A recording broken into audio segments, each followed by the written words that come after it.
am Caitlin Parker, and we are on Unspoken Obligations. Today is going to be awesome, because you know what? I'm talking about my favorite things.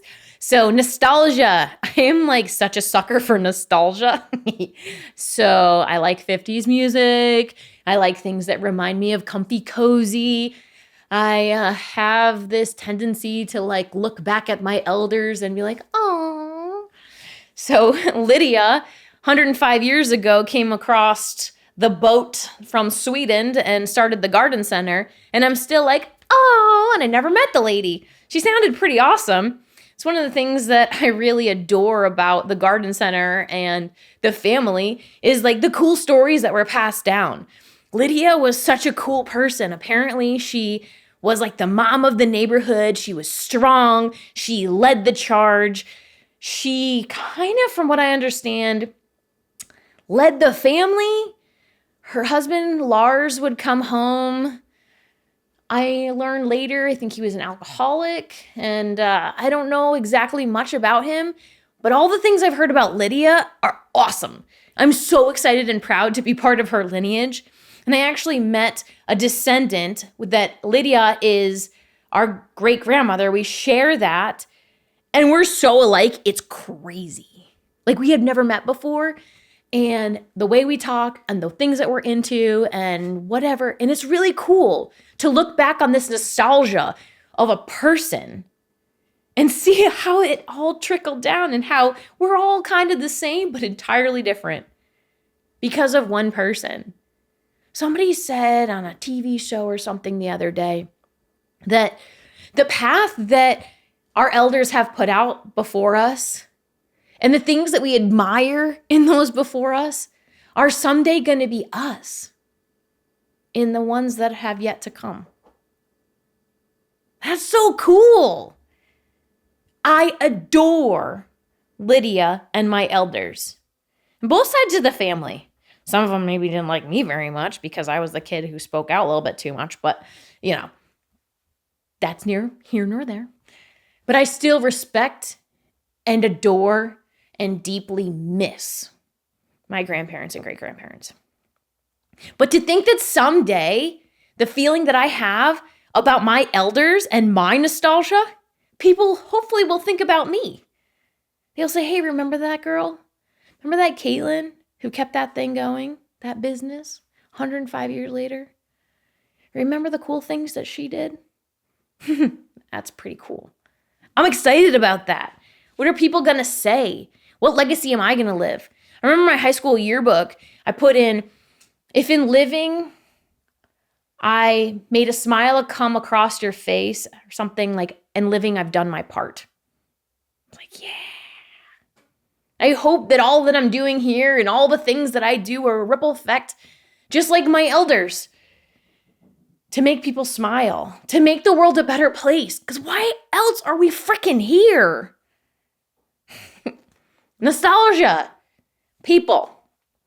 I loved going to the garden center with my dad. I was in first grade when I moved to Burlington, and I remember walking in after I was the new kid. I had started later in the year, and I walked in and go, my daddy owns Larson's Garden Center. No joke. Seriously, like that, a little tiny kid, about 5 years old, being so proud of my father and the family lineage. I was so excited. It was such an honor to have my family's name on that business, to be able to be there and see the joy and the happiness and spend time with my dad. I cherish those memories. I remember Easter. Easter, from what I remember, was my dad and my time. We'd be the only two at the garden center. I think I was probably 6 or 7, maybe until 12 or whatnot. And I would go and I'd be the foil girl. So dad would be there ringing up the people on Easter and I would be doing the foil for the customers. Sometimes I'd even get tips. It was fun. I always helped the customers to their car. I always loved walking around like I owned the place, even if that got me in trouble sometimes.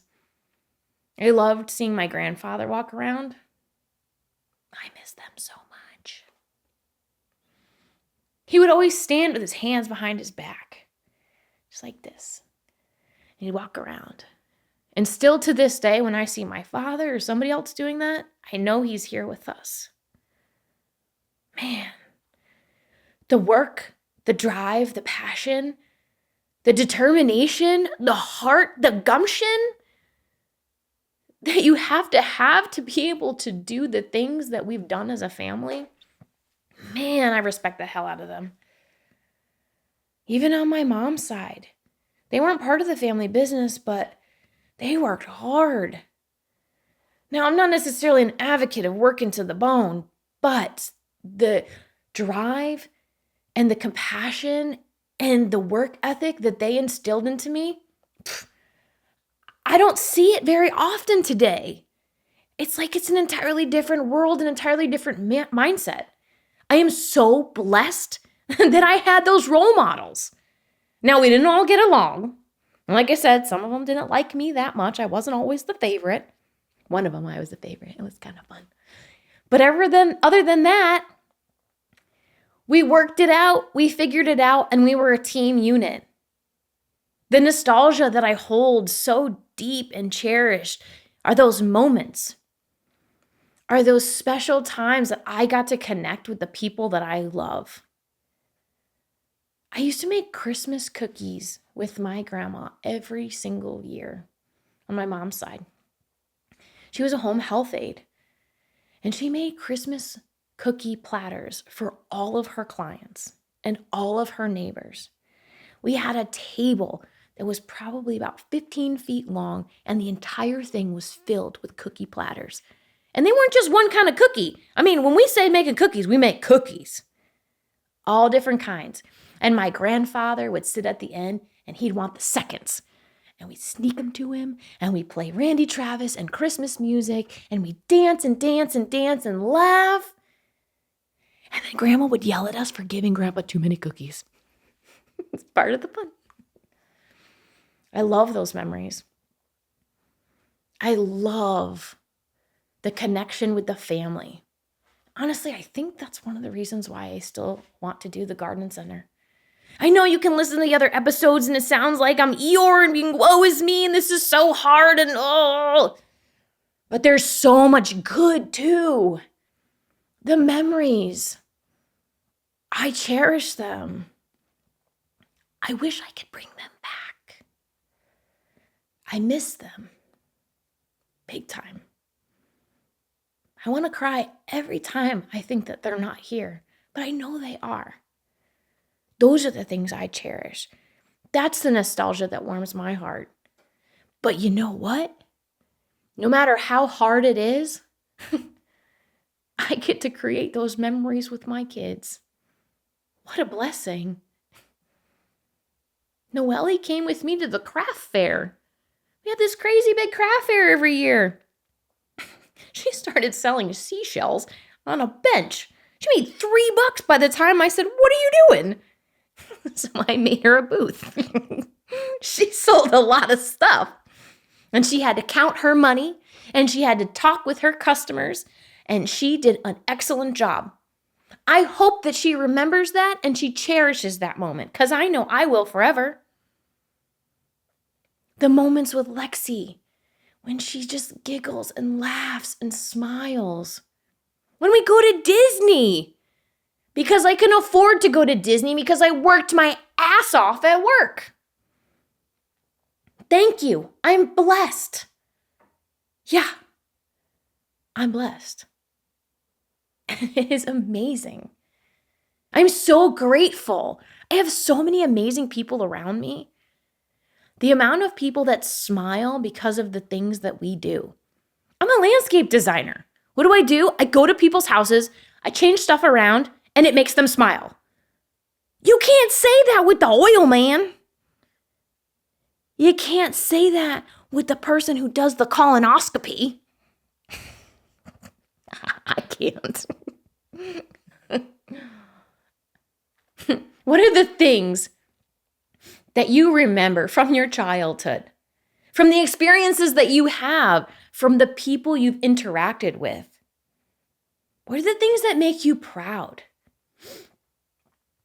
Being a firefighter, I was so proud of all the things. I didn't care if people were proud of me or not. That's not what it was about. I had an internal pride. I puffed my chest up and I knew that it was good. What do you have in your life that is like that? Comment, tell me, I want to know. We need to share this. We need to share the stuff that lights us up, that makes us excited, that stuff that we can talk about for years and years and years and years to come. Whether you have an ofrenda, whether you have some type of tradition that you do every holiday that remembers the people and the things that you've done. You've got picture books you look at, or our wonderful phones that we look at all the time to remind us of the joy that we've had. Whatever it is, dive into it. Soak it up. It's not all bad. Sometimes it's hard. Yep. But man, it's good. I love my memories. I love them. I love grabbing one of the piece of clothing that was one of my relatives, or a blanket that I know somebody made for one of my children, and just grasping for that little piece of connection with them. I have a jacket that when my grandfather passed away, I got of his, still has his toothpick in it. I wore it as I was getting ready for my wedding. However silly it is, that's the mushy inside of me. I love my family. Have you ever seen the Disney movie with Mirabel? It is Encanto, and about how much she loves her family, even if she doesn't have special gifts like everyone else. Sometimes I feel the pressure like her sister, and sometimes I feel like I'm her, the glue who holds the family together, but loves her family so much that she's willing to sacrifice everything of her own to be the best she can for her family. It's a good movie. You should watch it sometime. Sometimes we bear the heaviness. Sometimes it's something that it feels like we just can't take another step with. And sometimes we can take a step back and look at where we've come from, which we don't always do. I don't. I've got a hard time with celebrating. Looking back is kind of like celebrating. But it's important. Even just baby glances. Man, look how far I've come. I've owned the garden center for almost 16 years now. That's crazy. That's like half my life. That's nuts. And in some ways, I love it. In some ways, I want to leave. But the feeling of the nostalgia and the fact that I hopefully someday will bring that much joy and excitement and passion and love to those people around me makes it all worthwhile. Man, what are you nostalgic about? What gets you giddy? What holiday traditions or just regular traditions do you do? I know I cherish mine. Hopefully you've taken a little back and you can start appreciating yours as well. Because life is freaking good. Only if you open your eyes to see it. Thank you for being with me here on Unspoken Obligations. I'm Caitlin Parker, and subscribe and follow along because we are going to go on so many more fun journeys, and I would love to have you along. Thank you.